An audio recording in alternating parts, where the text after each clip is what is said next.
धन्यवाद. अ, धन्यवाद सर. सरांचं खूप खूप धन्यवाद. यानंतर थोडाही वेळ वाया न घालवता मी माननीय श्री सुरेश काळे सर यांना विनंती करतो की त्यांनी आपल्या या कार्यक्रमाची आणि त्यांच्या मार्गदर्शनाची सुरुवात करावी.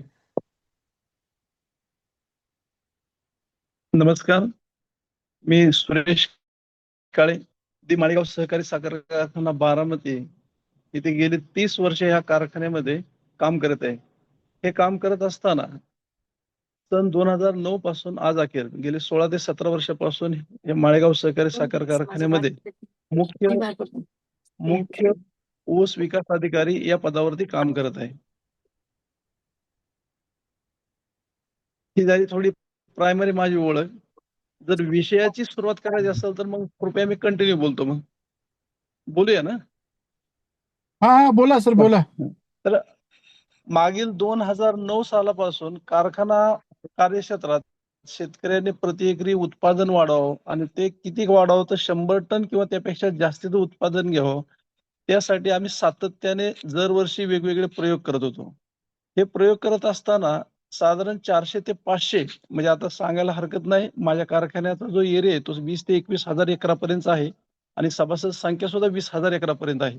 मग ह्या 20,000 सभासदांपैकी कमीत कमी 500 तरी शेतकरी दरवर्षी 100 टन उत्पादन काढण्याच्या योजनेत सहभाग नोंदवत होते. परंतु आम्हाला असं लक्षात येत होतं की प्रत्येक वर्षी ह्या 400-500 लोकांमधले फक्त मोजून 4-5 लोक 100 टन किंवा त्यापेक्षा जास्तीचं उत्पादन घेणारे आम्हाला मिळत होते. मग प्रश्न पडायचा की 400-500 लोक ज्यावेळेस या योजनेत सहभाग घेतात, ह्या लोकांचं उत्पादन का निघत नाही? कारण का ऊसाचं उत्पादन ज्यावेळेस आम्ही सहभागी शेतकऱ्यांच्या सातत्याने प्लॉटला व्हिजिट करत होतो, त्यावेळेस सातत्याने असं वाटायचं की 5 ते 6 महिन्यापर्यंत कुणाचाही त्या शेतकऱ्याचा प्लॉट बघितला तो 100% 100 किंवा त्यापेक्षा जास्तीचं उत्पादन निश्चित येईल, असं आमच्या अनुभवाच्या नजरेने आम्हाला वाटत होतं. परंतु दुर्दैवाने तसं कधी घडत नव्हतं. आणि मग त्यासाठी आम्ही गेले 5-7 वर्ष असा विचार करत होतो की ऊस उत्पादन वाढीमध्ये नुसतं बेणं, नुसतं औषध किंवा ड्रिप इरिगेशन, खतं, आंतरमशागती, तण नियंत्रण, रोगकीड नियंत्रण यावरती फक्त मर्यादित बहुतेक नसावं. ह्याहीपेक्षा काहीतरी असा एक वेगळा घटक आहे की जो घटक आज आपल्याला सापडत नाही बाबा. ह्यासाठी शेतकरी बंधूंनो, मी 2000 साली माझ्या घरासमोर एक 5x6च्या फ्रेम मध्ये ऊसाची लागवड केली आणि ही लागवड केल्यानंतर ऊस इतका सुंदर आला आणि सांगायला हरकत नाही, 2018 मध्ये जो ऊसाची लागवड केली त्या ऊसाच्या 6 ऊसाच्या बेटामध्ये एकूण 88 ऊस मला 2019 मध्ये दिसले. आणि आश्चर्य म्हणजे त्या प्रत्येक ऊसाचं जवळजवळ 5 ते 6 किलो वजन होतं आणि त्या ऊसाची उंची जवळजवळ 27 फूट होती. हे सुदैवाने बिलकुल माझ्या घराच्या समोर असल्यामुळं माझं सतत त्याच्यावरती लक्ष होतं. आणि पुढे जाऊन मला असं वाटलं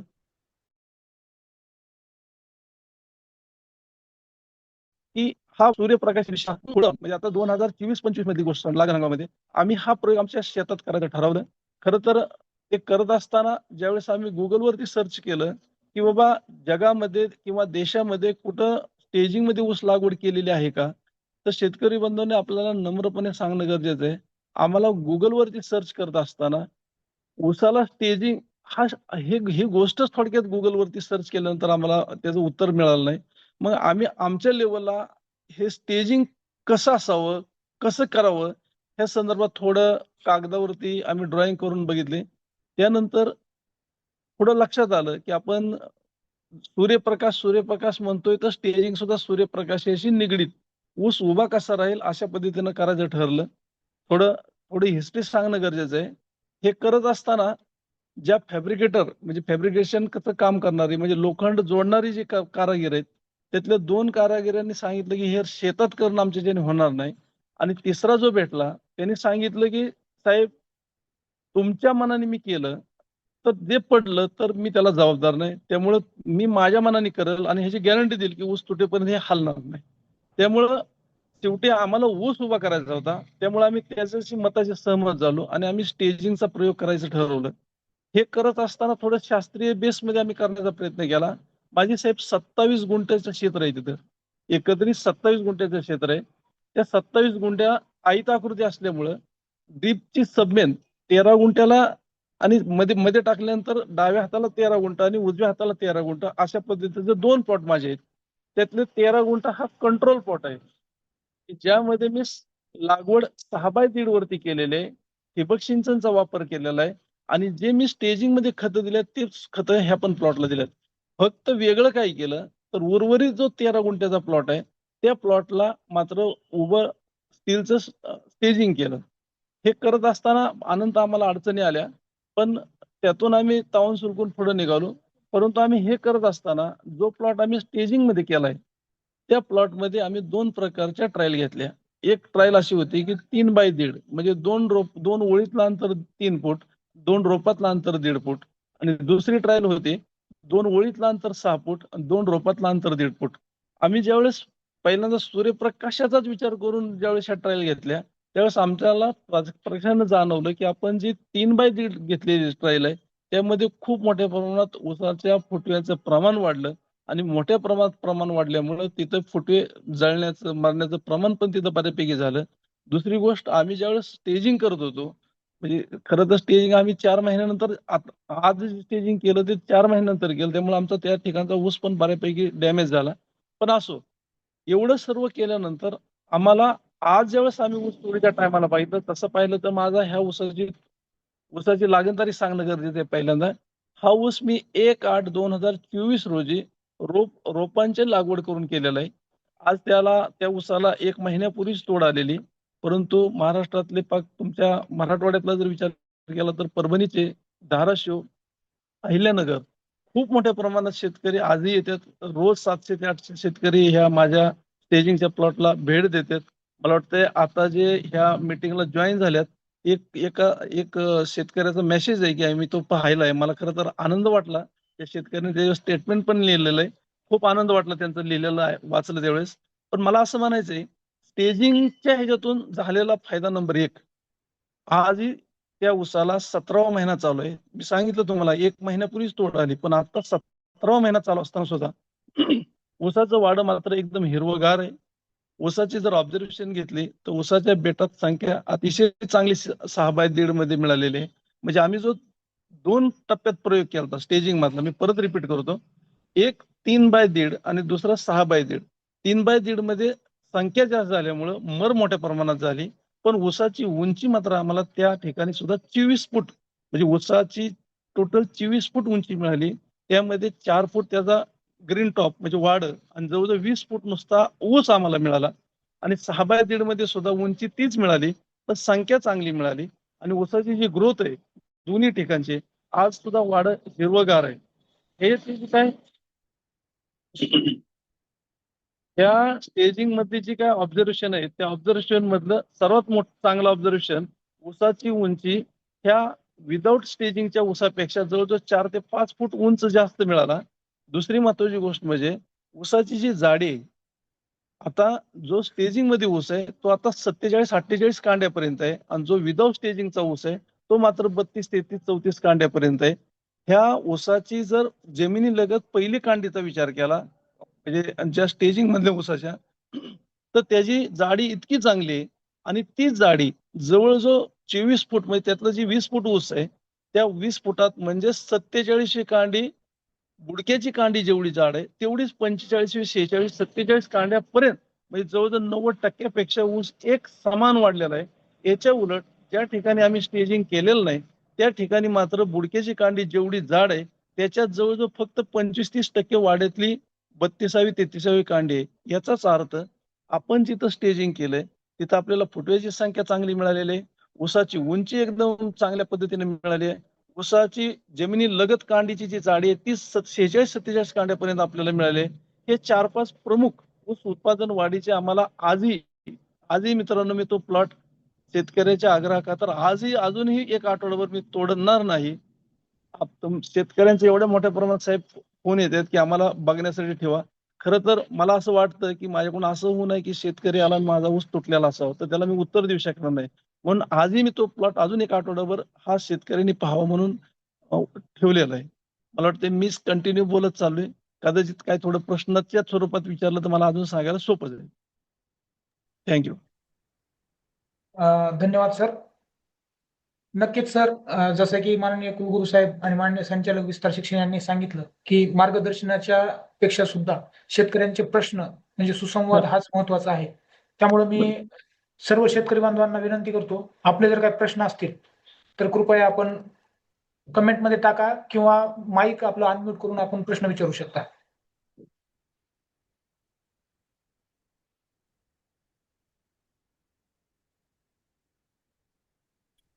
आपल्या माईक अनम्यूट करून प्रश्न विचारू शकतो. हॅलो. हा बोला साहेब. बोला सर. मेनली आता लागण पद्धत कशी सर पण आता मी तुम्हाला सांगितलं की ज्या 2 ट्रायल घेतल्या त्यातली एक 6x1.5 ची होती हा. आणि एक 3x1.5 ची होती. आता आम्हाला ह्याच्यातून जे रिझल्ट मिळाले, निष्कर्ष मिळाले, ते निष्कर्ष मी सांगतो तुम्हाला. शेतकऱ्याने स्टेजिंग प्रमाणे जर तुम्ही स्टेजिंगचा वापर करून जर ऊस लागवड करणार असाल तर पहिली गोष्ट माझी विनंती अशी राहील की पहिल्यांदा आपण त्याची करेक्ट माहिती घ्यावी आणि शक्य झालं तर आजही माझा प्लॉट 1 आठवड्याभरासाठी मी ठेवलेला आहे तोडायचा. कृपया आपण यावं, ते पहिल्यांदा पाहावं. पण तरी सुद्धा मी पद्धत सांगतो. जो प्लॉट आपण स्टेजिंग मध्ये करणार आहे त्याची लागवड 7x1 वर पाहिजे, म्हणजे 2 ओळीतलं अंतर 7 फूट पाहिजे आणि 2 रोपातलं अंतर 1 फूट पाहिजे.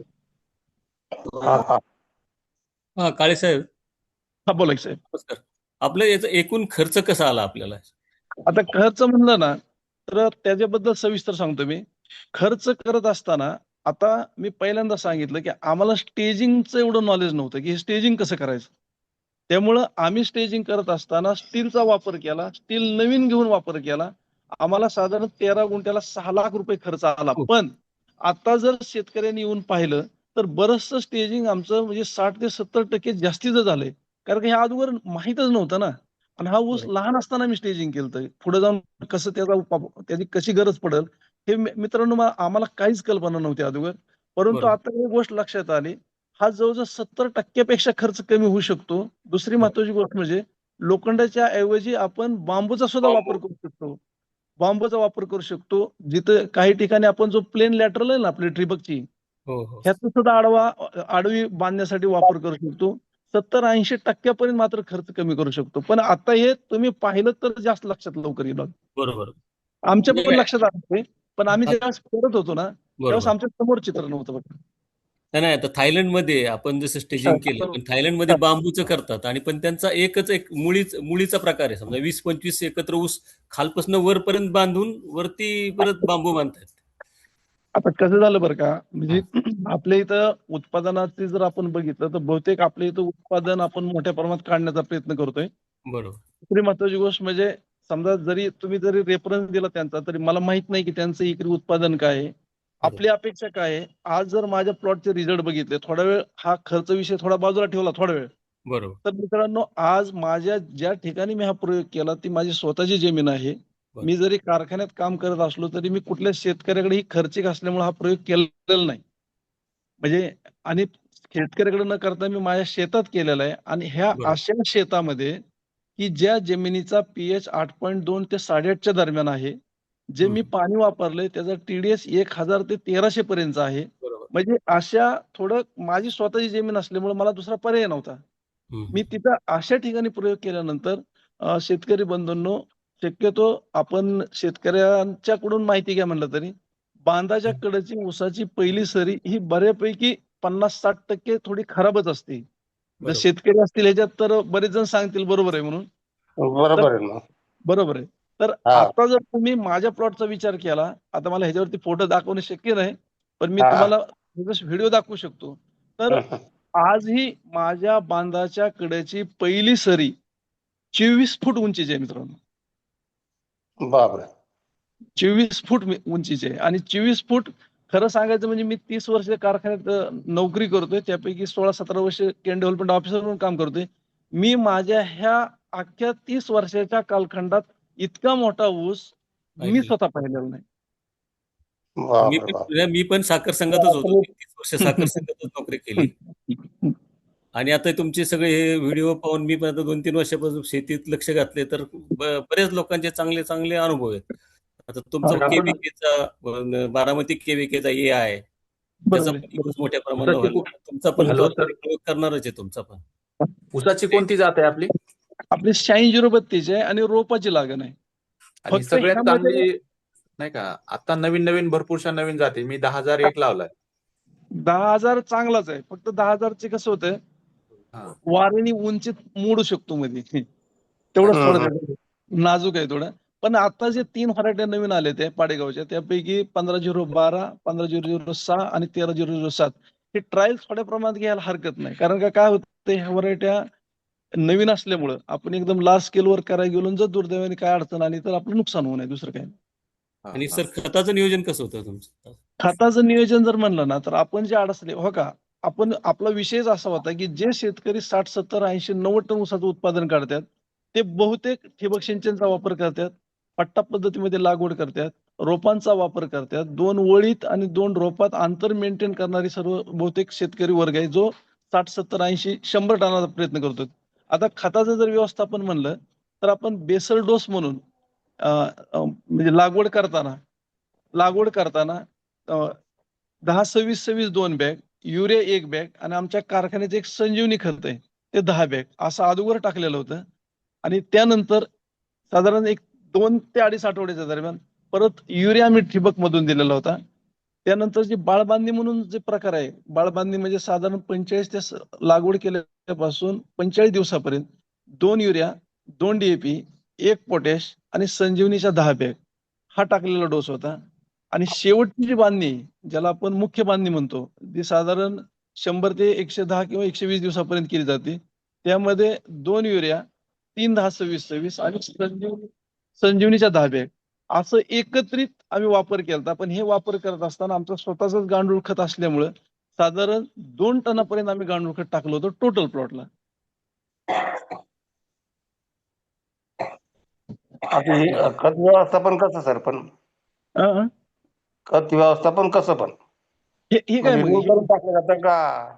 काय काय रिंग करून टाकलं जातं का डायरेक्ट? नाही. काय होतं साहेब, आता तुम्ही एक चांगला प्रश्न विचारला.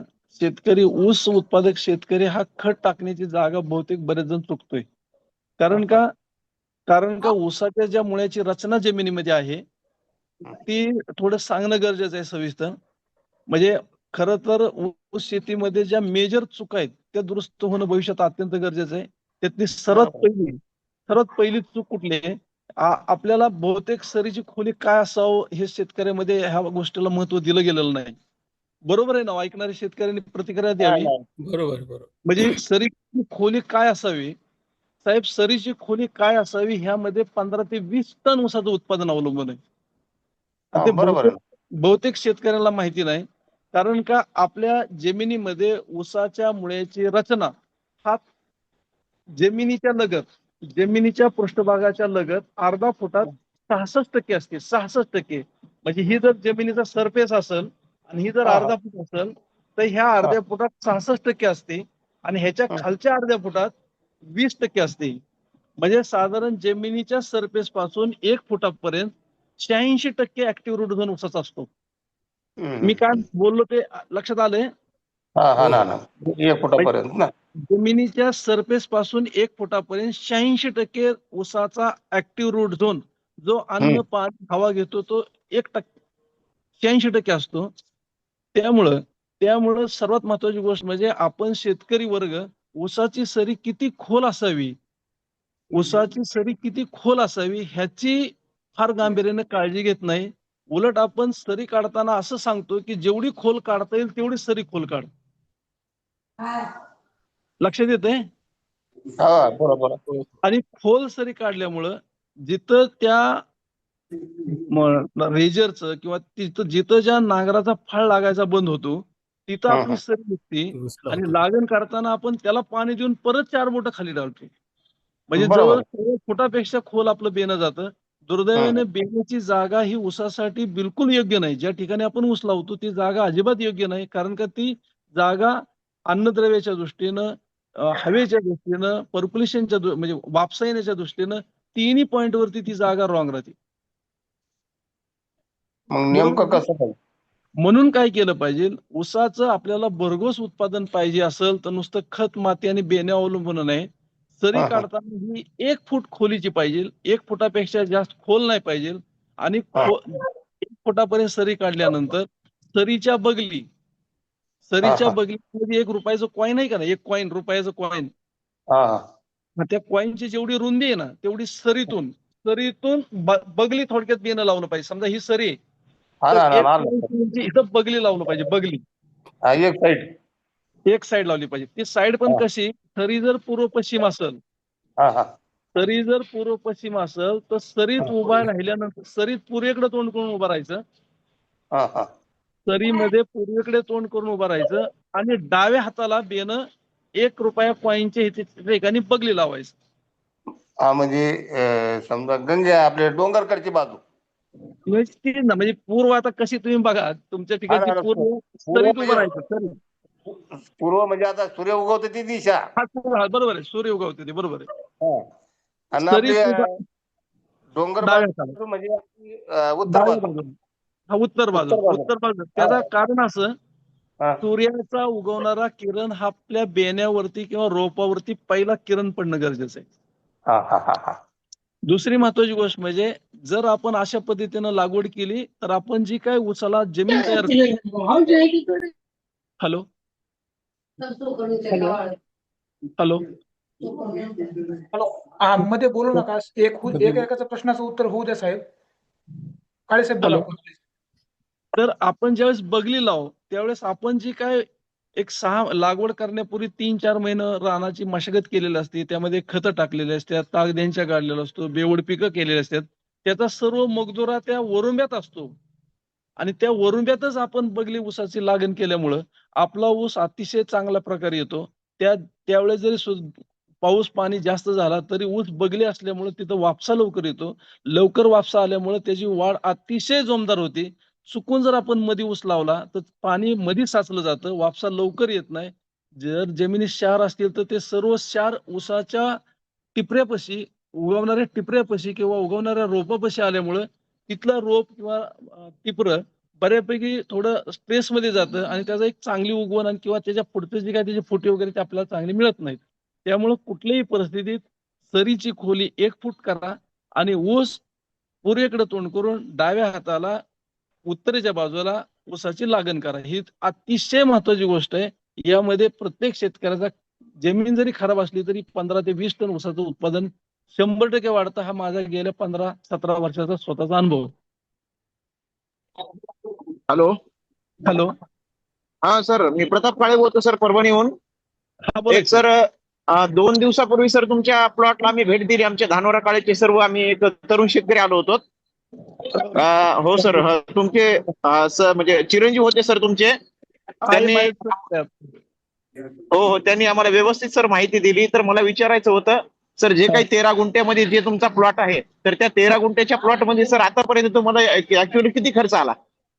म्हणजे ते बांधणी लागवडीपासून ते लोखंडाची बांधणी वगैरे आम्ही संपूर्ण बघितली, तर तेवढं आम्हाला म्हणजे एकंदरीत 13 गुंठ्यामध्ये किती खर्च आला एवढं विचारायचं होतं. ऐका ना, ऐका. आता जर आपण स्टेजिंग विषय बाजूला जर ठेवला, स्टेजिंगचा विषय जर आपण बाजूला ठेवला खर्चाचा, तर साधारण अडसाली ऊसामध्ये 80,000 ते 1 लाखापर्यंत एकरी खर्च येतो. जर 100 टनाला जर शेतकरी प्रयत्न करत असेल तर. आमचा सुद्धा साधारण 90-95च्या दरम्यान खर्च आले.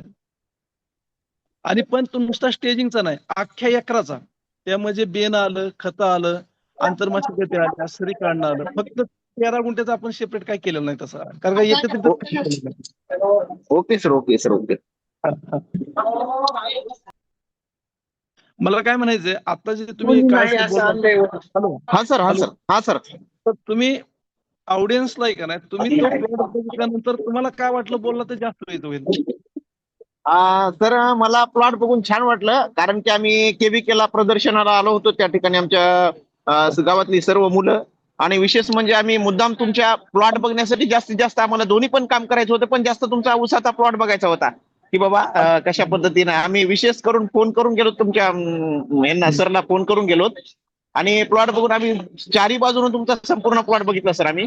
एवढं सर छान वाटलं आम्हाला प्लॉट मध्ये की व्यवस्थित बांधणी, खताचं नियोजन आम्हाला, आणि विशेष म्हणजे सरांनी पण आम्हाला व्यवस्थित सांगितलं की लागवडीपासून ते शेवटपर्यंत खताचं नियोजन असन किंवा बांधणी असन सगळी व्यवस्थित आम्हाला, आणि विशेष म्हणजे मला सर एकदम छान प्लॉट वाटला तो. पण असा बया ऊसात जे आम्ही ऊस जिथं स्टेजिंग केलं ते जमीन कशी चांगली होती का? एक नंबर होती का? नाही सर, जमीन काय अशी म्हणजे जमीन एकदम मला साधारण जमीन वाटली, जमीन अशी एकदम व्यवस्थित वाटली नाही. आमच्याकडे जशी एकदम काळी भारीची जमीन आहे तशा पद्धतीची जमीन मला वाटली नाही सर. जमीन एकदम साधी वाटली. आमचं पाण्याचं नियोजन उत्तम वाटल्यामुळे तुम्हाला उत्पन्नाचं मला असं वाटलं की बाबा जमीन हे साधीच आहे, पाण्याचं नियोजन व्यवस्थित आहे. स्टेजिंग मधला ऊस उंच वाटला. हो सर, हो. आणि विशेष म्हणजे सर तुम्ही जे प्रयोग केला तो बघितला आणि त्याच्या बाजूचा जे नाही प्रयोग केला तो पण आम्ही प्लॉट बघितला. पण स्टेजिंग मुळे फायदा वाटला ना. हा सर, एकदम छान फायदा वाटला. तेच कसं होतं, मी माझं सांगण्यापेक्षा आपल्यापैकी जे आपला शेतकरी बांधव स्वतः इथं आलते त्यांनी पाहिलं तर त्यांची प्रतिक्रिया मला वाटतं आपल्या सर्वांसाठी बेस्ट राहील. हो सर, हो. विशेष मी त्याच्यामुळे सर मीटिंग मध्ये जॉईन झालो सर मी, की बाबा चला सर सोबत चर्चा करता येते, आणि विशेष म्हणजे आपण हा प्लॉट बघितल्यामुळे आणखीन आपल्याला छान वाटलं सर, एकदम मला मस्त वाटलं सर. आणि विशेष म्हणजे प्रॉपर माहिती दिली सर सरांनी. आपण कुठले शेतकरी आहेत? हो सर. हॅलो. मी प्रताप शिवाजीराव काळे, धानोरा काळे, तालुका पूर्णा, जिल्हा परभणी सर. धानोरा काळेचे आहेत का? हा सर, प्रताप शिवाजीराव काळे. ओके. हो सर, हो. काळे साहेब, जरा ऊस तुटून गेल्यानंतर परत एकदा वजन टाका. फक्त बरं का, एक ऐका. हॅलो, माझं म्हणणं नीट ऐका. जी. आता आपण जो प्रयोग केला बंधूंनो, हो. तो प्रयोग हा प्रयोगाचा अर्थच असा असतो की त्याचं उत्तर माहित नसतं. बरोबर आहे ना? हॅलो. हा सर, येतोय सर, बरोबर आहे. हा सर, म्हणजे आपण एखादा जो प्रयोग करतो तो प्रयोग उद्दिष्ट ठेवतो, पण त्या प्रयोगाचा म्हणजे अगोदर आपल्याला माहित नसतं याचा अनुमान काय निघेल म्हणून. बरोबर आहे ना? त्यामुळे ते करत असताना बऱ्याचशा छोट्या छोट्या दुरुस्त्या आपल्याला करणं गरजेचं आहे. इम्प्रुव्हमेंट करावंच लागेल ना त्याच्या त्या प्रयोगामध्ये. इम्प्रुव्हमेंट मध्ये आम्हाला जे वाटलं ते थोडं आम्ही पब्लिश केलं की बाबा असं केलं तर असं होईल. मला सांगायला आनंद वाटेल, देशातून जवळजवळ 7,000 ते 8,000 मला ह्याच्यातल्या तज्ज्ञांचा आणि शेतकऱ्याचा फोन आला साहेब, की साहेब हे प्रूव्हन होणार. कारण का सूर्यप्रकाशाला आपण एवढं गृहीत धरून चाललो होतो, परंतु ऊसाच्या फिजिओलॉजीमध्ये 6-7 महिन्यानंतर ऊस पडतो. आणि आजपर्यंत आपल्या पूर्ण देशामध्ये असं बोललं जात होतं की ऊस पडला तरच ऊस वाढतो. उत्पादक शेतकरी उभा राहील. म्हणजे शेतकऱ्याचा ऊस पडला तर शेतकरी उभा राहील, म्हणजे शेतकऱ्याला चांगले पैसे मिळतील. सुदैवानं हे आम्हाला लक्षात आलं. प्रकाश हॅलो. हा बोला सर. सुदैवानं आम्हाला असं लक्षात आलं की ऊस पडला की उलट नुकसान होतंय, आणि ऊस न पडल्यास ऊस प्रचंड मोठ्या प्रमाणात आपल्याला उत्पादन देऊ शकतो. मग त्यासाठी तुम्ही असं बिलकुल नाही की लोखंडच वापरा, तुम्ही त्यासाठी बांबू वापरा, नायलॉनचे काय नायलॉनचा थोडक्यात ड्रिपचं वापरा, त्यानंतर आपण वायर रोप वापरा, काही वापरा. ऊस फक्त उभा कसा राहील ह्याची मला दक्षता घ्या. Hello sir. हा बोला. हॅलो. म्हणलं बोला. आपली उत्तर दक्षिण हे आपली सरी सर, हा. आता लागण बी आपली त्या पद्धतीने, कारण रोड साईड राहते ना मायवाली. तर काय करायचं, हा सरीत उभं राहायचं, सरीत. हा. आणि उत्तरेकडे तोंड केल्यानंतर डाव्या हाताला ऊस लावायचा. हा. डाव्या हाताला. आपण पण मात्र लागण झाली असेल तर सोडून द्या, पण लागण करणार असेल तर 1 फुटच सरीची खोली काढा, फक्त 1 फूट. ते झालं तुमचं बोलणं लक्षात आलं माया. हा. पण मला एकच म्हणायचं बा, आता समजा सूर्यप्रकाश नियोजन कसं करायचं मग आता? तर उत्तर दक्षिण जर असेल का नाही, हा आणि पूर्वेला जर लावलेला असेल तर तरी सुद्धा उगवलेला सूर्याचं किरण त्या पूर्वेलाच पडणार ना सरीतल्या. हा ते झालं विषय. हा, त्यामुळे त्याचे रिझल्ट चांगले. आणि आता हे डोळा पद्धत करू का रोप पद्धत? आता तुम्ही लागण नसेल केली तर शक्यतो रोपांची पद्धत का करा. हा. आपण कितीही काळजी घेतली तरी 15-20% ऊस उगवत नाही. नाही आणि होत बरोबर. परत आपण ते साधारण 40-45 दिवसाच्या दरम्यान सांगण्याचा प्रयत्न करतो, आणि हा. त्याचा ऊस होत नाही परत. कारण का ते मॅच होत नाही, एकामेकाला मॅच होत नाही. एकाला फुटी येते तर दुसरा उगवतो. बरोबर त्याच्यामुळे आहे. जर आपल्याला 20% ऊस आपला उगवला नाही तर बंधून 20% नफा गेला म्हणून समजायचं, मग शेतीत राहिलं काय? बरोबर आहे ना मग. मग त्याच्यामुळं आता त्यामुळं आपले- पहिल्या दिवशी आपल्या रानात 100% ऊस जर पाहिजे असेल तर ऊसाची रोपं तयार करूनच लावणे. मग तुम्ही स्वतः रोपं तयार केली तरी चालतील. नाही, आता सर म्हणजे तुम्हालाच भेट द्यायला लागेल तेव्हाच जमत, मग तसं होऊ शकत नाही आमच्याकडून. कारण नाही तुम्ही- नाही नर्सरी इतकी सोपी आहे बरं का. हॅलो हा बोला. त्याला ऊस रोपांची नर्सरी तयार करणं फार सोपं आहे. तुम्ही हा. थोडी माहिती घ्या किंवा हा. निवांत संग बोला तुम्ही, मी तुम्हाला ते सर्व सांगेल. आपल्याला ती सुपर केन नर्सरी काय तर नाही तर काय करा, गुगलवर सर्च करा. हा. जमदग्नी सरांची. सुपर केन नर्सरी अतिशय स्वस्त आहे. एक 40-50 पैसे फक्त खर्च येते.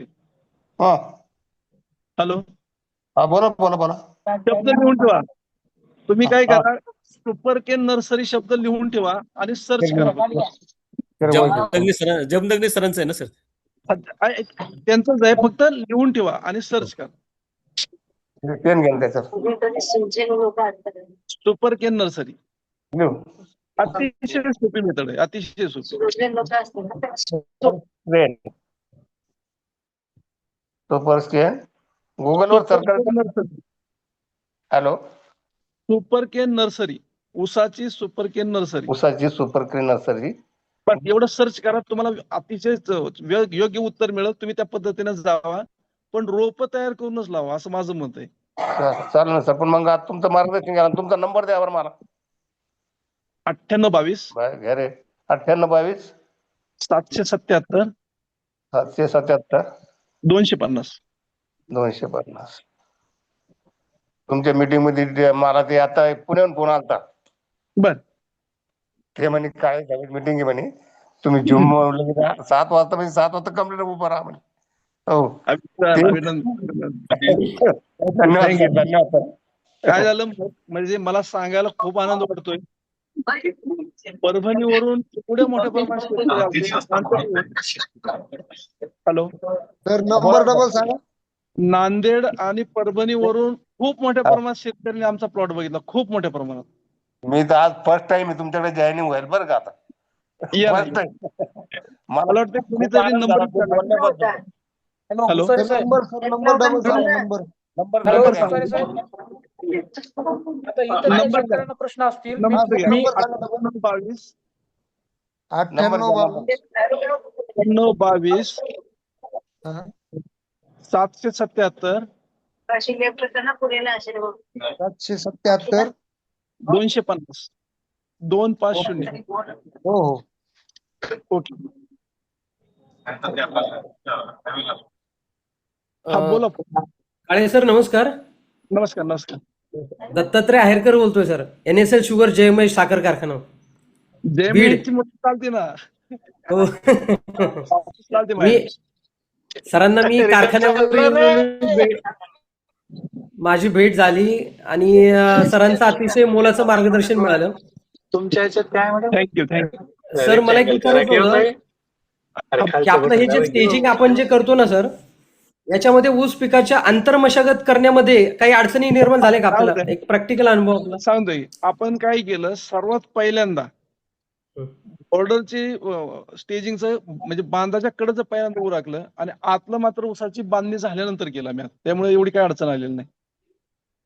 आता काय होईल, ह्याच्यात बऱ्याचशा दुरुस्त्या आहेत ज्या मला आता जाणवल्यात.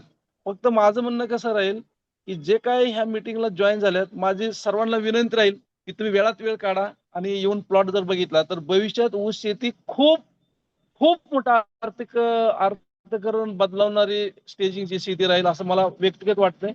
कारण की माझा सुद्धा या 30 वर्षाचा या गोष्टीचा अनुभव आहे.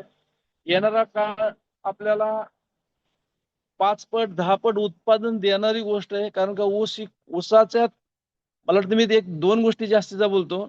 ऊसाच्या ग्लोबली जर आपण 3 क्वेश्चनचं उत्तर आजही कुणाकडे नाही. 1 एकरामध्ये कारखान्याला जाणाऱ्या ऊसाची संख्या किती मिळू शकते ह्याचं आजपर्यंत कुठेही उत्तर मिळालेलं नाही. शेतामध्ये ऊसाची उंची किती फूट होऊ शकते ह्याचं पण मित्रांनो उत्तर मिळालेलं नाही. एका ऊसाचं शेतामध्ये जास्तीत जास्त किती वजन मिळू शकतं ह्याचं सुद्धा उत्तर आजपर्यंत मिळालेलं नाही. आणि सुदैवानं भविष्यात आम्ही सांगतोय त्या पद्धतीनं जर शेतकऱ्यांनी स्टेजिंगची शेती केली तर ह्या तिन्ही प्रश्नाची भविष्यात शेतकरी बंधूंनो आपल्याला उत्तर येणार आहेत की आपल्या स्टेजिंगमध्ये 1 एकरात ऊस किती आहे, ऊस उंच किती आहे, ऊसाचं वजन किती आहे, आणि हे थोड्या दिवसात काही बहादर शेतकरी सुरुवात करतील.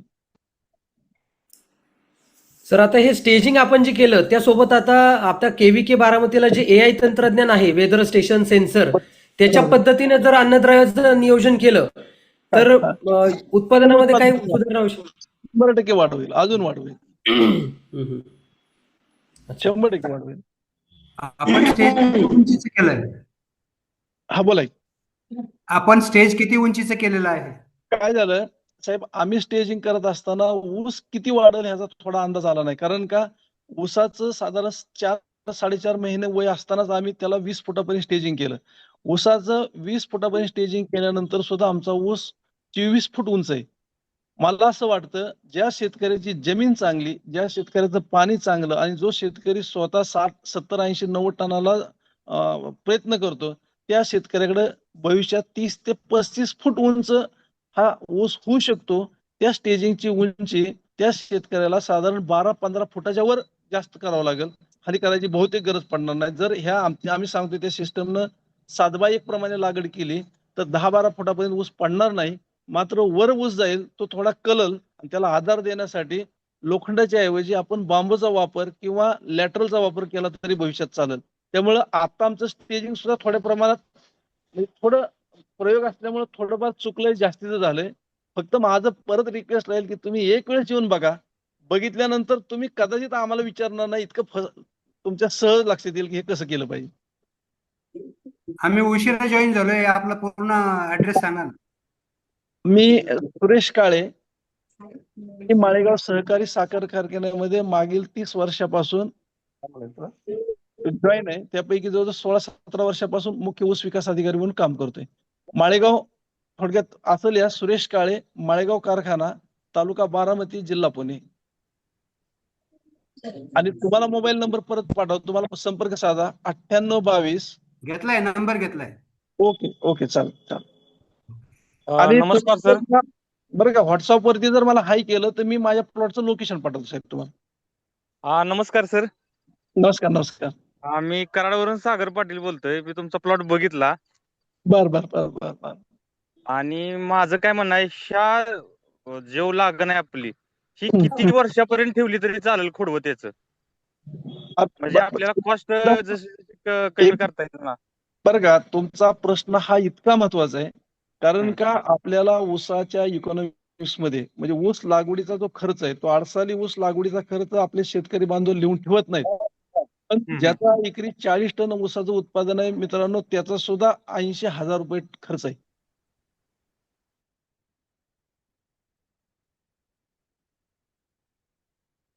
कॉमन शेतकऱ्याचा खर्च आहे, चांगल्या शेतकऱ्याचा 1,05,000 पर्यंत खर्च आहे. आता होतं काय, आडसाली ऊस खूप मोठ्या प्रमाणात म्हणजे थोडक्यात 16-17 महिन्याशिवाय तोड येत नाही.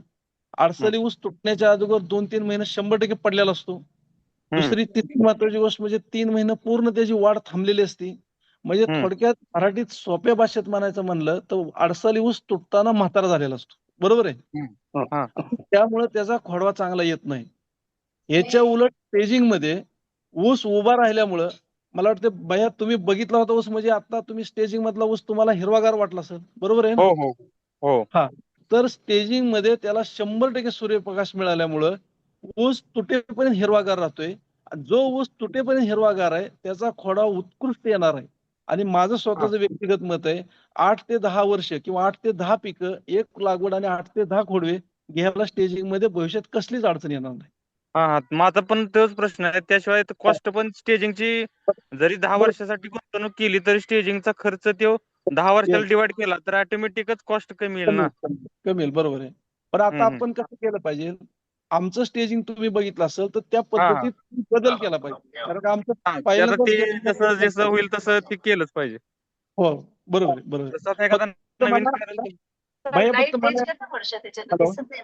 हॅलो, हा बोला की. तुम्ही जे पाहिलं ना ते आपल्या ऐकणाऱ्या सर्व शेतकऱ्यांना काय बघितलं, तिथली जमीन पाणी कशी होती आणि पीक कसं होतं एवढं सांगितलं तर माझ्यापेक्षा सोपं होईल तुम्ही सांगणं कधी पण. हा हा हा नमस्कार शेतकरी बंधूंनो. आम्ही जेव्हा केविकेला गेलो तेव्हा काळे साहेबांचा आम्ही प्लॉट बघितला. तर एकदम चिबडाल जमीन आहे. म्हणजे ती काय भारी आपल्या म्हणजे सातारा सांगली भागात जी उच्च उत्पादन देणारी जमीन असते ना त्या मापाची नाही.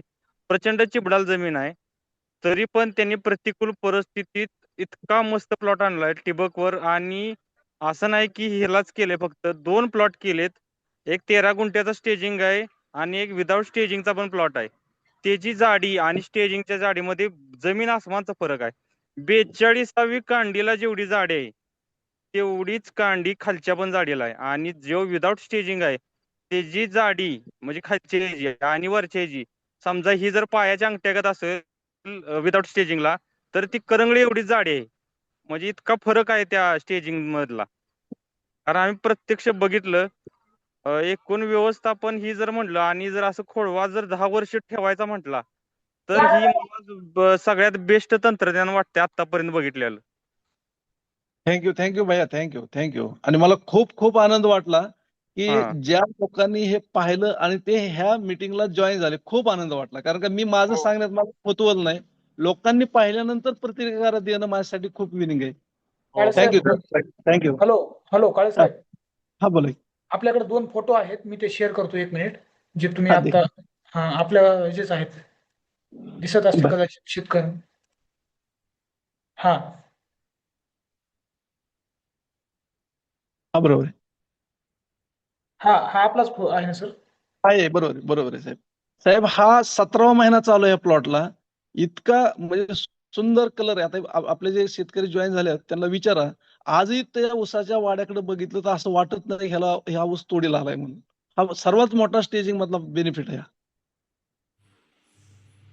शेतकरी बांधवांना हा फोटो दिसत असेल तर या फोटोवरून पण आपण काही प्रश्न असतील तर विचारू शकता. विचारा. बरोबर. काळे साहेब, हा बोला. आपण या प्लॉटचं काही SMT केलंय का? ब्रिक्स नाही, पोल प्युरिटी काही काढली?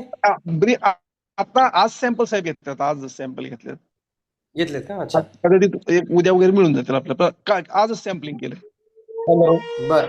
नमस्ते सर. नमस्कार. सर स्टेजिंग मधलं एक मिनिट बोला. सर, स्टेजिंग मधलं अंतर काय आहे सर? स्टेजिंग मध्ये काय केलं आपण, 12x12 क्यूब केलेत. 2 म्हणजे आपण जे चौक म्हणतो ना, 12 फुटाचे, लांबीला 12 फूट, रुंदीला 12 फूट असे चौक बनवलेले आहेत रानात. आणि म्हणजे 2 स्टेजिंग मधलं अंतर सर, उंचीला उंची 20 फूट. आता जे तुम्ही हा फोटोत बघताय का नाही, हा त्या रॅक मधलं 7 फूट आहे. 7 फूट. आता 3 रेक दिसत का वरचे, म्हणजे एकदम वर, त्याच्या खाली बरोबर. 7 फूट अंतर आहे थोडक्यात. 20 ते 21 फुटाचं अंतर आहे. ओके ठीक आहे. आता हे पाईप लावलेले सर काय नेमके पाईप? हॅलो, मी काय बोलतो ऐका. आणि जी शेवटच्या रेक वरून जो ऊस बाहेर आलेला दिसतोय का, हॅलो, तो उंच ऊस दिसतोय का, उंच ऊस? बरोबर. तो 24 फूट आहे, कदाचित 25 पण असू शकतो. तो बांधाच्या कडचाच आहे, त्याच्या पुढचा सुद्धा बांधाच्या कडचाच ऊस आहे. तो दाखवण्यासाठी आम्ही बांधलाय, दुसरं काही नाही केलं, कारण का ऊस पलीकडे. हॅलो, हा बोला. मेलो सर, आता स्टेजिंग कमच कम आता याचा खर्च ज्यादा आहे. नाही, ह्याचा खर्च आहे का नाही, जगामध्ये आम्ही पहिल्यांदाच केलं, त्यामुळे आम्हाला बी आयडिया नव्हती ना. आम्हाला ह्याची आयडिया नव्हती, पहिल्यांदाच केलं. येऊन पहा आणि तो खर्च कमी करू शकता तुम्ही. नाही खर्च तर आमच्याकडे बांबूचं नाही चालू शकत. 100% चालेल, 100%. फक्त एक वेळेस बघा, म्हणजे आपली चुकून आहे, दुसरं काही नाही. हा ना. पण मग आपण तारीचं स्टेज बांधलं नाही जमायचं का सर? काय तार आता तुम्ही जे साईडला लावले ना, माझं ह्यासाठी म्हणणं काय होतं, थोडं वेळ काढून जर बघितलं ना तुम्ही, वेळ देऊन आला आणि जर पाहिलं तर प्रत्येक प्रश्नाचं उत्तर तुम्हालाच सापडेल. म्हणजे असं ऐकून करणं तसं अवघड आहे. नाही आलं लक्षात. पण ते आता म्हणजे विषय कसा आहे, मला आता 1 महिन्यात मी लागण करणार सर बरं का. हा, त्यामध्ये काय करा तुम्ही 1 एकर करू नका, पण साधारण 1 गुंठ्यापर्यंत आहे ना, जे बांधाच्या कडेची पहिली सरी आहे का नाही, समजा हा 200 फूट आहे, म्हणजे 12 बाय 200 हा करा. 12 बाय 200 म्हणजे 2 सऱ्या बांधाच्या कडेच्या 200 फुटापर्यंत करा. हा हा बांबूचा वापर करा, नाही का. फक्त तुम्हाला कडनी थोडं स्ट्रॉंग केलं पाहिजे, कारण कल्ल तर पडू नये एवढी काळजी घेतली पाहिजे ना. हा, नाही ना मग ते आता म्हणजे टमाट्याच्या रोपासारखाच कार्यक्रम झाला नाही, ना. टमाट्याचं वेगळं आहे, हे पण मी नीट लक्षात घ्या. काय होतं, टोमॅटो आणि द्राक्षे त्याच्या अंगावर असते, अंगावर. हा हे जमिनीत वजन आहे ह्याचं, ह्याला आधार द्यायचा आहे वर फक्त. नाही नाही, आता हे आपल्याला बी ऊसाचं आहे तर मग आता स्ट्रॉंग म्हणजे उभंच राहायला पाहिजे ना आपला. उभा पण कसं राहतं माहितीये का, आपण समजा उभा राहिलो, समजा एका भिंती शेजारी आपण उभा राहिलो, तर समजा आपलं वजन 70 किलो आहे, तर आपल्या पायाच्या खाली आपलं वजन किती पडलं, 70, बरोबर आहे. पण आपण हा. भिंतीला टेकलो तर 10 किलो पडेल ना तिथं. बरोबर आहे बरोबर आहे. म्हणजे फार स्ट्रॉंग नाही लागणार, पण वजन हे टनात असल्यामुळे थोडं चांगलं लागतंय, दुसरं काही नाही. आधारच लागेल ना शेवटी. आधार आधार आधार आधार, बरोबर. बरोबर आहे ना मग. चालेल चालेल सर, धन्यवाद सर. तुम्हाला मी एक ये नंबरवर हाय तुम्हाला एक व्हिडिओ टाका तुम्ही फक्त. टाकतो, हाय करा. हा हो, चालेल चालेल चालेल चालेल. ठीक आहे. दुसरा कोणत्या शेतकरी बांधवांना प्रश्न असेल तर विचारा. सुरेश सर, तुमच्या मते ऊसाला पाणी किती दिलं पाहिजे, जमिनीत मॉइश्चर किती मेंटेन केलं पाहिजे? कसं होतं, साधारण 1 फुटापर्यंत आहे ना, 1 फुटापर्यंत आपल्याला साधारण ड्रीपचा जर विषय केला, ड्रीपचा, तर साधारण ते थोडं आपलं जे ऋतू आहेत, म्हणजे उन्हाळा, हिवाळा आणि पावसाळा, तर उन्हाळ्याचं मी सांगेल, कारण हे काय जनरल आहे, पण उन्हाळ्यामध्ये आपल्याला दिसाड म्हणजे 1 दिवसाड आपल्याला जर उत्पादन मोठ्या प्रमाणात. आणि महत्वाची गोष्ट म्हणजे आताची नवीन सिस्टम आली बघा, की अगोदर काय होत होतं की आपण 4.5 किंवा 5 फुटात एकच लॅटरल वापरायचो. आपण आता ज्यावेळेस 6 फुटाकडे चाललोय, 7 फुटाकडे चाललोय, तर आपल्याला त्या ऊसाची बांधणी केल्यानंतर 7 फुटाचा थोडक्यात एक बेड तयार होईल. आणि बेड झाल्यामुळं ऊसाच्या उजव्या बाजूला आणि डाव्या बाजूला आपल्याला दोन्ही बाजूला मिळून एक लॅटरल सेपरेट टाकावं लागलं, म्हणजे 2 लॅटरल. आतापर्यंत एकच लॅटरल लागत होती, आता आपल्याला 7 फूट केलं, 6 फूट केलं तर 2 लॅटरल लागतील वरून घेऊ ठेवायला. बरोबर, थँक्यू. हा, थँक्यू. सर लाख मोलाची माहिती दिली तुम्ही बद्दल. थँक्यू. मला खूप आनंद वाटला, आणि मी विशेष आभार मानेल विद्यापीठाचं, कारण का हे जे अंतर आहे शेतकरी बंधूंनो, म्हणजे बारामती ते विद्यापीठ मला शक्य झालं नसतं, पण ह्या तंत्रज्ञानामुळं माझ्या काय भावना आहे, उत्पादन वाढीसाठी जी काय माझी तळमळ आहे, तुमच्यापर्यंत विद्यापीठाने दिलेल्या सहकार्यामुळे, केलेल्या सहकार्यामुळे आणि माझी निवड केल्यामुळे मी तुमच्यापर्यंत हे ज्ञान पोचू शकलो. मी शेवट म्हणत नाही, पण मी त्यांचा खूप लाख आभार मानतो. नाही, लाख मोलाची माहिती सर. याच्यात काय नेमकं? हॅलो, सर नमस्कार यामध्ये सर. Hello sir. मला एक प्रश्न आहे सर. हॅलो, बोला. वैभव सर बोला. नमस्कार सर. मी एक लास्ट इयरचा स्टुडंट आहे सर, BSc ऍग्रीकल्चरचा. बोला. सर मला एक सांगा, तुम्ही हे ग्रॅन्युअल्स म्हणजे बेसल डोस जास्त दिले की वॉटर सोल्युबल खत सोडली जास्त? काय झालं, आपण दोन्ही पण केलं. पहिल्या स्टार्टला आपण ग्रॅन्युअल दिले, आणि ज्यावेळेस आपली ऊसाची बांधणी झाल्यानंतर जी ड्रीप आपण वरती ठेवलं, त्या ड्रीप मधून आपण प्रत्येक 7 दिवसाला ठिबक मधून खतं दिली. खरं तर ह्याचा फायदा असा होतो की जसं आपण पाणी देऊ ना, समजा दिसाड पाणी देऊ, तर 2 दिवसाला खतं दिली पाहिजे थोड्या प्रमाणात, पण हे प्रॅक्टिकली एवढं शक्य होत नाही. पण आम्ही मात्र आठवड्यातनं 1 वेळा ड्रीप मधून खतं दिलेली. हॅलो. Okay sir. ओके, आणि त्याच्यामध्ये वॉटर सोल्युबल खतामध्ये कोणता ग्रेड सगळ्यात जास्त यूज केला सर? आता काय झालं, आम्ही जी ग्रेड दिली ना ते सांगतो. आम्ही 9-28-14 आणि 13-0-45 चा वापर केलेला आहे.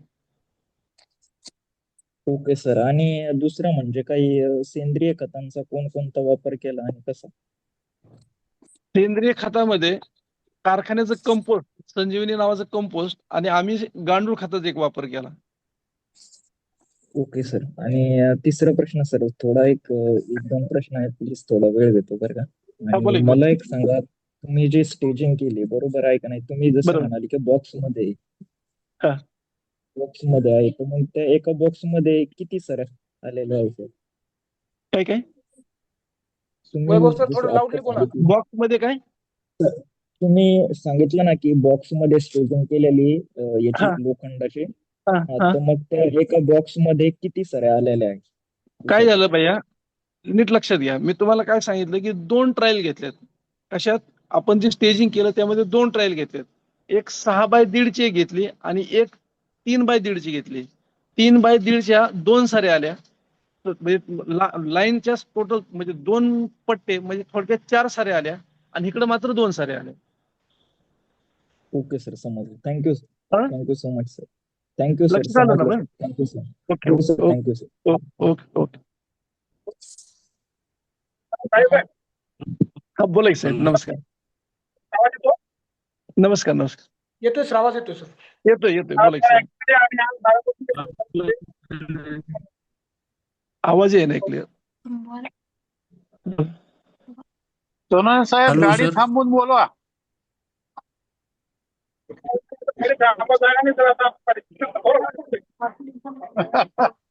आवाज नाही येत तुमचा. आवाज आहे ना आवाज.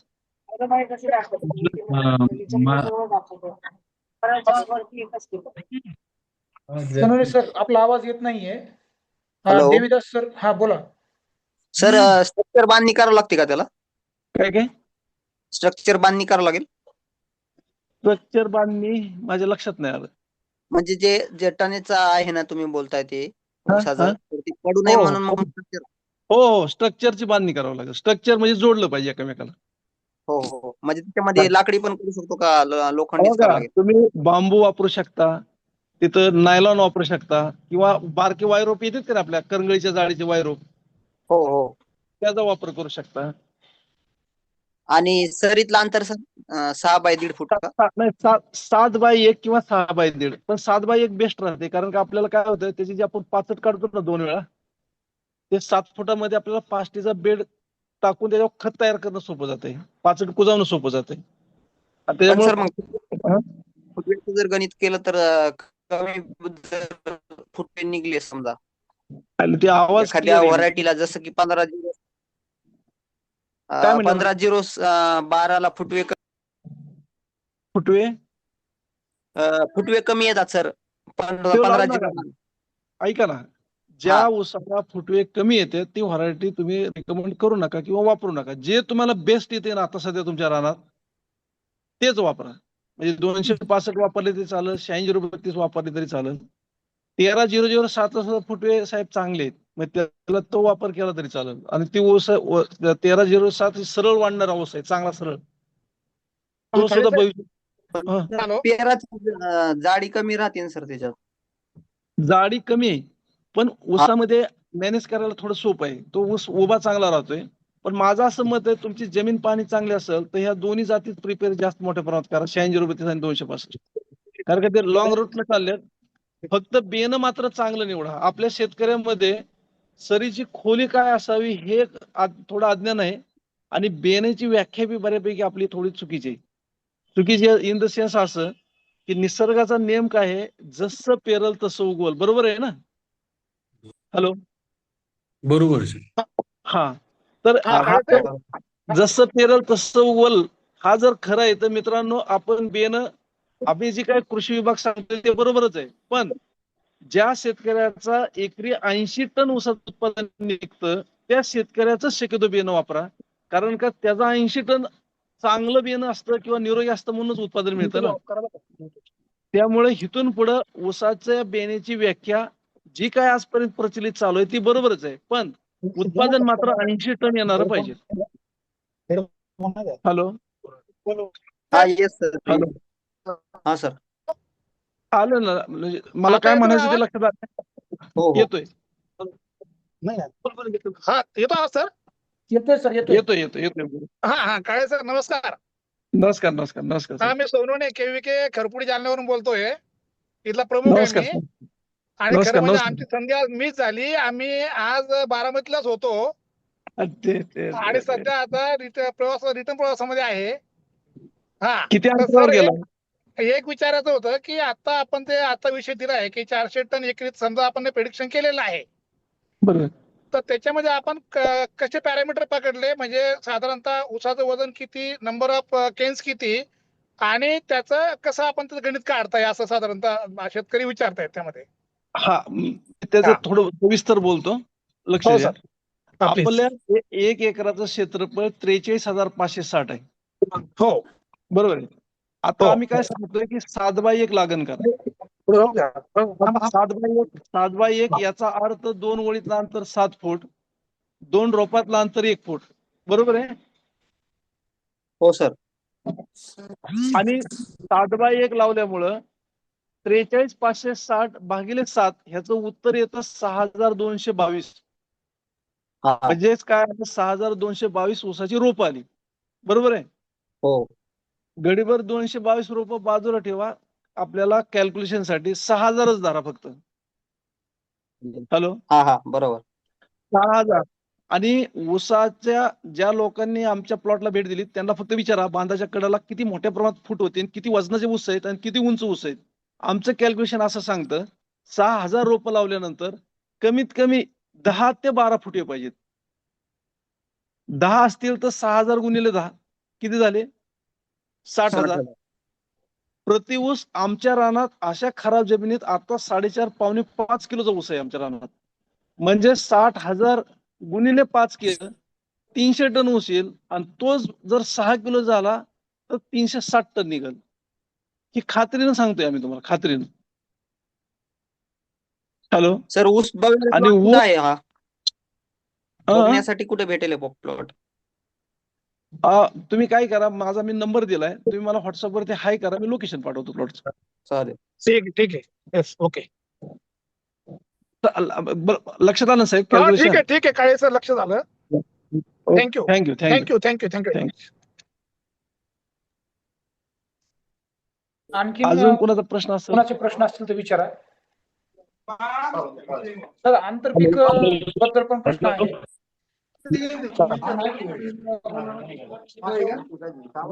देवपती साहेब, हॅलो. नमस्कार सर. हा, एक एक करून प्रश्न विचारा ना. नमस्कार.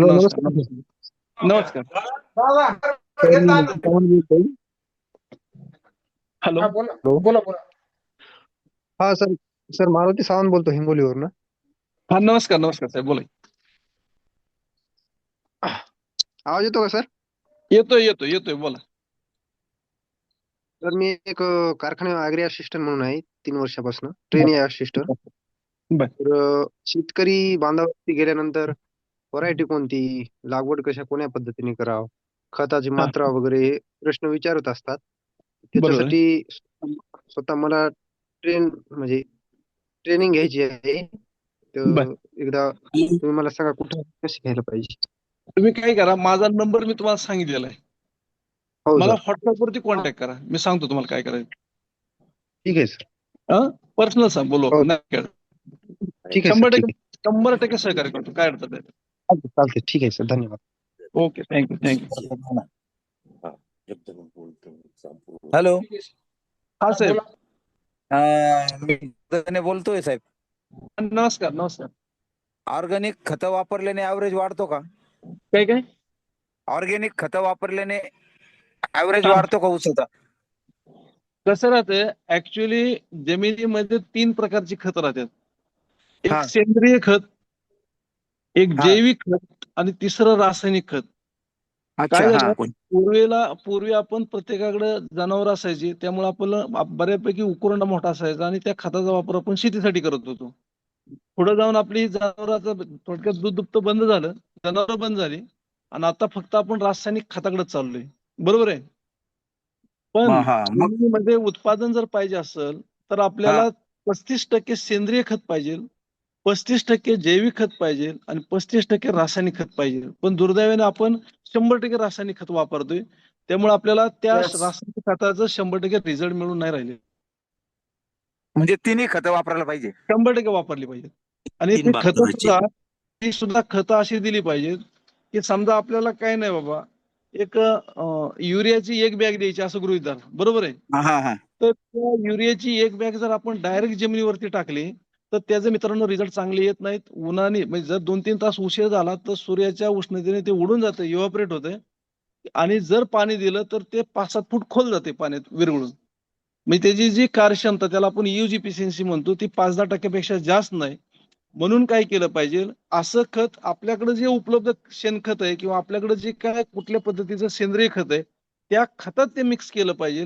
1 दिवस मिक्स करून ठेवलं पाहिजे आणि दुसऱ्या दिवशी ते शेतात टाकलं तर नेमकं त्या युरियाच्या वरती ह्या सेंद्रिय खताचं ब्लेंडिंग होतं आणि तो युरिया जवळजवळ 70-80% त्या पिकाला उपयोगी पडतो. ओके ओके, धन्यवाद साहेब. धन्यवाद. थँक्यू काळे थँक्यू. साहेब, श्रामपूरहून बोलतो मी साहेब. हॅलो, हा नमस्कार नमस्कार नमस्कार सर. हा, अजितदादाचा मेहुणा जगधने बोलतोय. नमस्कार. त्या निमित्ताने ओळख होईल म्हटलं, बाकी काही नाही. थँक्यू थँक्यू थँक्यू जगदारे साहेब. हो, तुमचं मार्गदर्शन नक्की लाभ होईल आम्हाला. धन्यवाद. थँक्यू. हो हो, अंमलबजावणी करू आम्ही त्या पद्धतीने. चालेल सर. Thank you thank you. आणखीन कोणाला प्रश्न असेल तर कृपया विचारा. सर यामध्ये आंतरपिकाबद्दल काही आहे का? आंतरपिकाबद्दल प्रश्न विचारतात. ऐका काय होतं माहितीये का, आपण जरी कुणी आंतरपिकाबद्दल बोललं ना तरी जे माझ्या एक प्रदीर्घ अनुभवावरून मी सांगतो, ऊसामध्ये आंतरपीक कुठलंही घेतलं तर तिथं अन्नद्रव्य, पाणी आणि सूर्यप्रकाश ह्याची स्पर्धा होते. कारण का आंतरपीक घेतो आपण, त्याचं लाईफ असतं 2-3 महिन्याचं, पण ते ऊसाला जेवढं खायला लागतं ना तेवढं खाऊन ती जमीन मोकळी करून टाकते.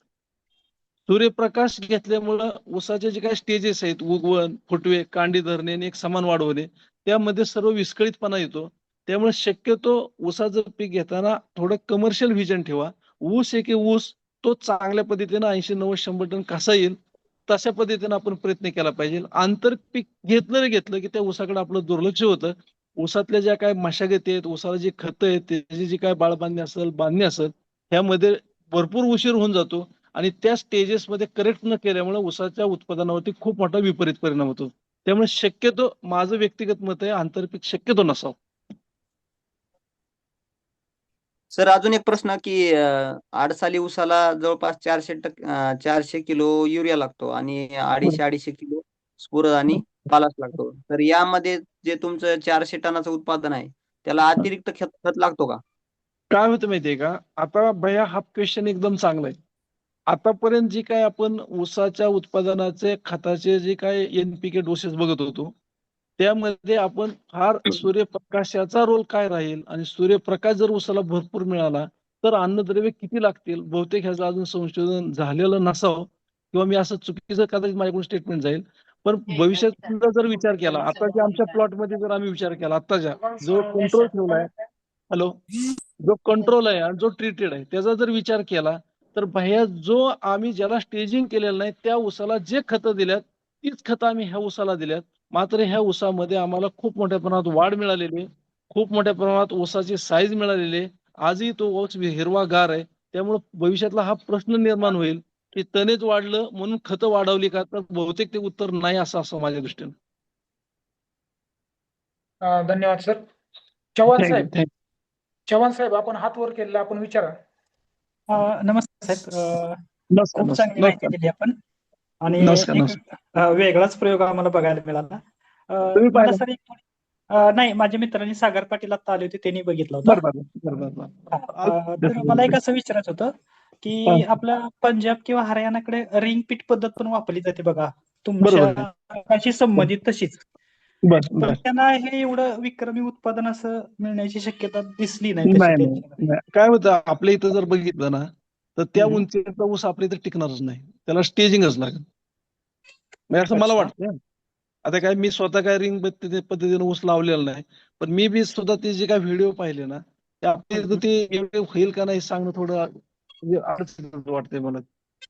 कारण का आपल्या इथं ऊसाची उंची म्हणजे आज जर बघितलं तरी आमच्या एवढ्या खराब जमिनीमध्ये जो उंच झालाय ऊस, तो ऊस चांगल्या जमिनीमध्ये भैया 35 फूट उंच होईल आणि रिंग बांधून किंवा तो ऊस बांधून 35 फूट उंच उभा राहील असं मला वाटत नाही शक्य आहे. Okay okay. आणि एक असं विचारायचं होतं की तुम्ही सूर्यप्रकाशाबद्दल जे बोलताय त्याच्यामध्ये बहुतांशी ठिकाणी उत्तर दक्षिण ही दिशा रेफर केली जाते की सरीची तुम्ही एकदम बरोबर आहे. बांधणी.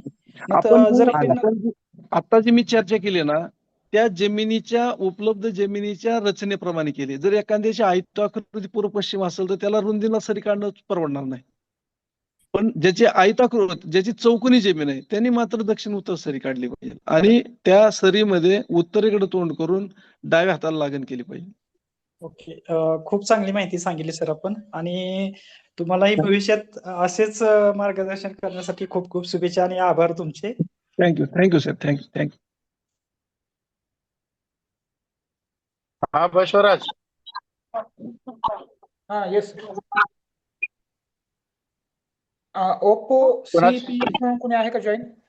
कुणी असेल तर त्यांचा प्रश्न असेल तर विचारा सर. आपण आता मला वाटते काळे साहेबांनी सगळ्याच प्रश्नांची उत्तरं दिलेली आहेत आणि कमेंटमध्ये पण जे प्रश्न आहेत त्या सर्वच प्रश्नांची उत्तरं काळे साहेबांनी अत्यंत चांगल्या पद्धतीने दिली आहेत. आणि तरी देखील शेतकरी बांधवांना जर काही अडचण असेल, कुठल्या प्रश्नांचं उत्तर त्यांना कळालं नसेल तर त्यांचा नंबर मी चॅट बॉक्समध्ये टाकलेला आहे. काळे साहेबांना तुम्ही कधीही फोन लावू शकता. आणि मला वाटते डॉक्टर यशवंत पवार साहेब, आपला काय प्रश्न आहे का? प्रश्न नाही सर, फक्त एक सांगायचं, काळे साहेबांचं मार्गदर्शन अतिशय अमूल्य होतं.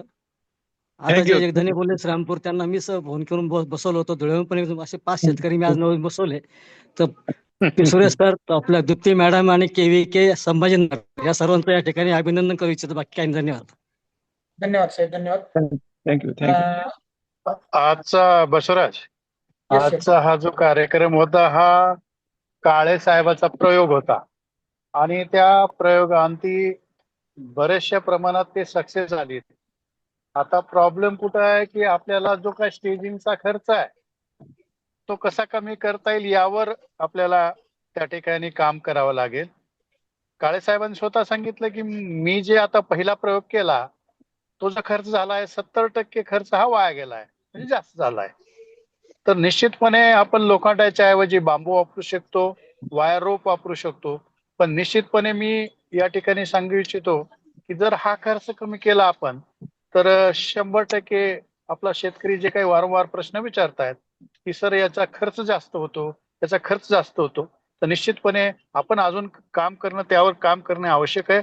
मग ते निश्चितपणे आम्ही एक ट्रायल त्या ठिकाणी याबाबतची शेतकऱ्यांचा प्रयोग म्हणून आम्ही या ठिकाणी राबवून आणि काय त्याचे निष्कर्ष निघतील तर त्या पद्धतीनं काळे साहेब असतील, आमचे ऊसामधील जे काही शास्त्रज्ञ त्या ठिकाणी काम करतायत, तर निश्चितपणे आपण एक कॉमन रिकमेंडेशन ज्याला म्हणतो, शिफारस ज्याला म्हणू आपण, ते घेऊन येण्याचा प्रयत्न निश्चितपणे वसंतराव नाईक मराठवाडा कृषी विद्यापीठ परभणी अंतर्गत सर्व रिसर्च स्टेशन असतील, कृषी विज्ञान केंद्र असतील, यांच्या माध्यमातून आम्ही शेतकऱ्यांपर्यंत त्या तंत्रज्ञान पोहोचू आणि इतर तंत्रज्ञान सुद्धा आम्ही त्या ठिकाणी पोहोचवत आहेत.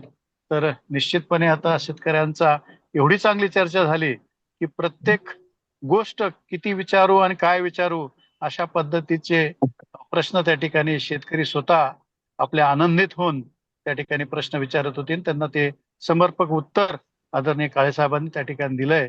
तर मी या ठिकाणी निश्चितपणे काळे साहेबांचा आणि सर्व शेतकऱ्यांचं या ठिकाणी आभार व्यक्त करेल की आपण काळे साहेब या ठिकाणी आलात. एवढ्या व्यस्त कार्यक्रमातून मी परवाच आपल्याला फोन केला की आमचा असा कार्यक्रम चालतो आणि बरेचसे शेतकरी होते आमचे मराठवाड्याचे की सर आम्हाला तर काही जाणं शक्य नाही. म्हटलं जाणं शक्य नसेल तर आपल्याकडे दर शुक्रवारी आणि मंगळवारी हा कार्यक्रम असतो, त्या माध्यमातूनच आपण काळे साहेबांना बोलू आणि तुमचे जे काही प्रश्न असतील त्याचं निरसन त्या ठिकाणी 100% होईल. आणि 100% मला वाटतं की बऱ्याचशा प्रश्नांचं उत्तर त्या ठिकाणी आपल्या शेतकऱ्यांना आपण दिलेत. आणि निश्चितपणे जे काही पुढच्या वर्षाचे जे प्रयोग आहेत त्या माध्यमातून सुद्धा आपण शेतकऱ्यांच्या कॉन्टॅक्टमध्ये राहू. तर मी या ठिकाणी बसवराजाला विनंती करतो की त्याने सर्वांचे आभार या ठिकाणी व्यक्त करावे. नक्कीच सर. जसं की माननीय डॉक्टर आहिरे साहेबांनी सांगितलं आहे की हे तंत्रज्ञान जास्तीत जास्त शेतकऱ्यांपर्यंत पोहोचवण्यासाठी वसंतराव नाईक मराठवाडा कृषी विद्यापीठ परभणी हे नियमितपणे काम करेल. तर काळे साहेबांचे खूप खूप धन्यवाद. थँक्यू. पाटगावकर मॅडम तुम्ही बोलणार का? नाही, कंक्लूड करा. सर्वांचे आभार म्हणा. Okay sir. तर या कार्यक्रमासाठी उपस्थित आपल्या हॅलो, आवाज येतो सर? येतोय सर, बोला. बसवराज, येतोय. Yes, yes. तर सर्व शेतकरी बांधवांचे सर्वप्रथम मी वसंतराव नाईक मराठवाडा कृषी विद्यापीठाच्या वतीनं खूप खूप आभार व्यक्त करतो. आणि यासोबतच आमच्या वसंतराव नाईक मराठवाडा कृषी विद्यापीठाचे सन्माननीय कुलगुरू यांच्या मार्गदर्शनाखाली हा कार्यक्रम दर शुक्रवारी सायंकाळी 7 वाजता आयोजित केला जातो. त्यांचे देखील मी खूप खूप आभार व्यक्त करतो. सोबतच वसंतराव नाईक मराठवाडा कृषी विद्यापीठाचे संचालक विस्तार शिक्षण मान्य डॉक्टर राकेश आहिरे सर यांचं देखील मी सर्व शेतकरी बांधवांच्या वतीनं खूप खूप आभार व्यक्त करतो. आणि सर ते शेवटी जसं सांगितलं आपण की माननीय काळे सर ज्यांनी आपल्याला त्यांच्या व्यस्त वेळेमधून आपल्याला वेळ दिला आणि अत्यंत मौल्यवान असं मार्गदर्शन केलं, त्यांचं मी कृषी विज्ञान केंद्र वसंतराव नाईक मराठवाडा कृषी विद्यापीठ परभणी सर्व शेतकरी बांधव यांच्या वतीनं खूप खूप आभार व्यक्त करतो. आणि सर्व शेतकरी बांधव आपलं देखील खूप खूप धन्यवाद. आणि हा व्हिडिओ आम्ही नक्कीच रेकॉर्ड करू आणि आमच्या युट्यूब चॅनलवर नक्कीच टाकू.